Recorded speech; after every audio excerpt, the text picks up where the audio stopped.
Hello, fellow modelers and hobby enthusiasts. In this video, let me show you how I quickly painted an older Leviathan Fleet Tyranid Hormagaunt miniature from Warhammer 40k.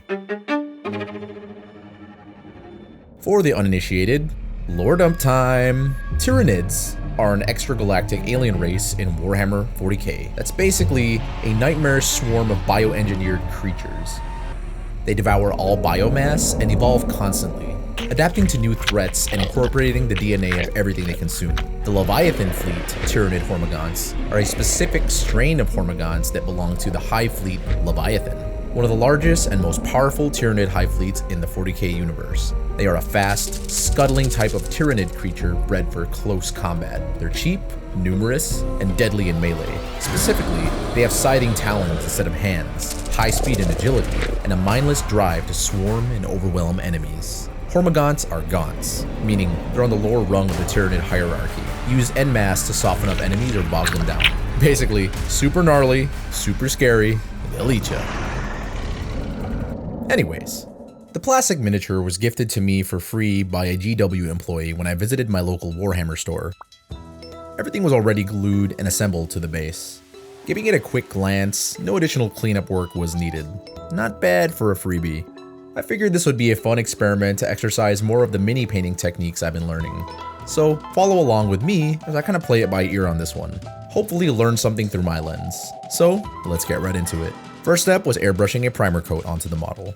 To give our next layers a good base to start from, I started with my favorite lacquer primer, Mr. Surfacer 1500 Black. I used the black for no particular reason, it's just what I had on hand at the time and will work fine for the primer coat.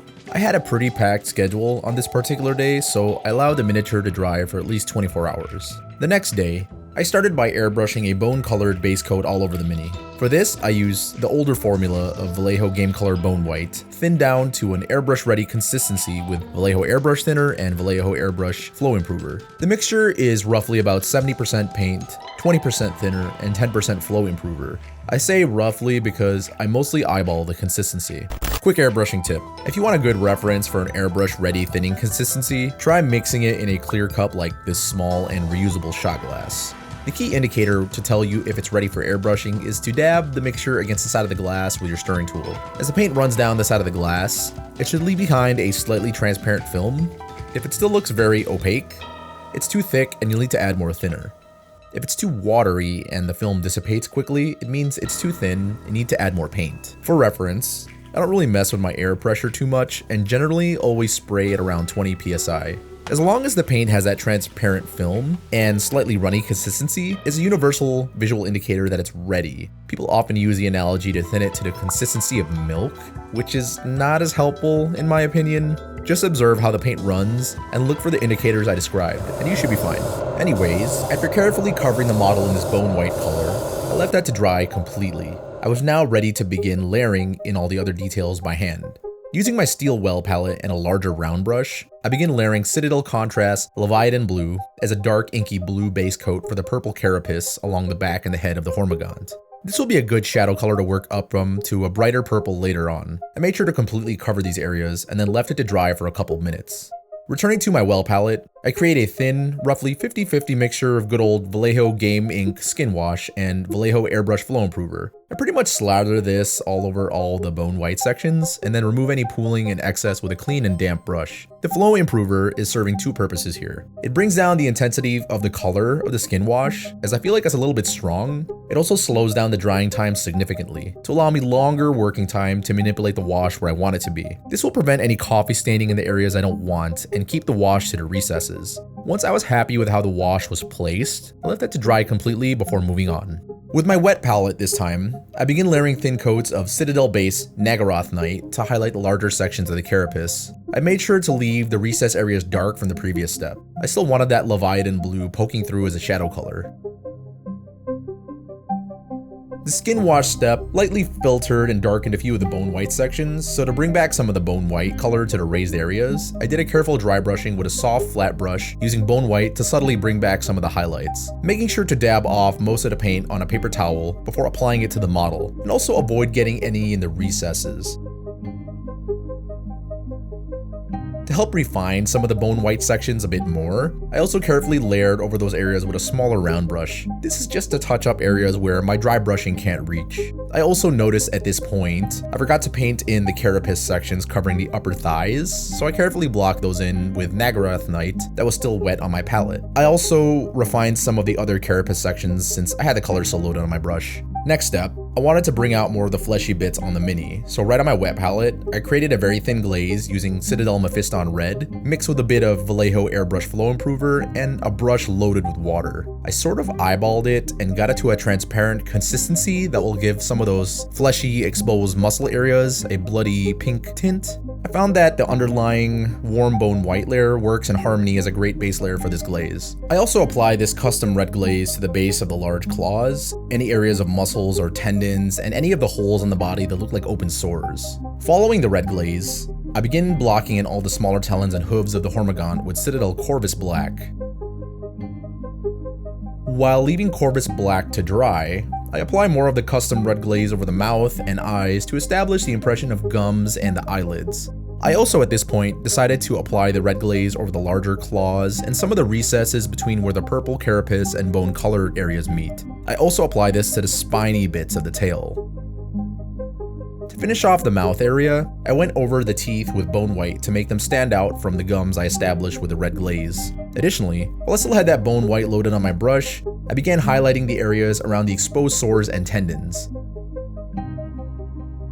Continuing on, I mixed some of the bone white into the Corvus Black right on my wet palette to create a custom warm light gray color to highlight all the black talons and hooves I previously painted.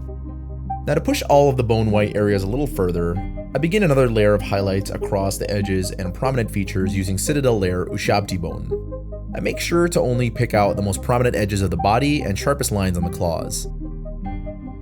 Continuing with highlights, I load up my palette and brush with Citadel Layer Xarius Purple and shift my attention to the purple carapace areas. Not only do I place edge highlights on these sections, but I also begin to paint in vertical stripes in a pattern by pulling my brush front to back to create the impression of a striation texture on the carapace. To finish the highlights on the carapace, I apply even smaller and brighter highlights with Citadel Layer Slanesh Gray, this time keeping my edge highlighting to only the highest points and edges and brighter points of the carapace.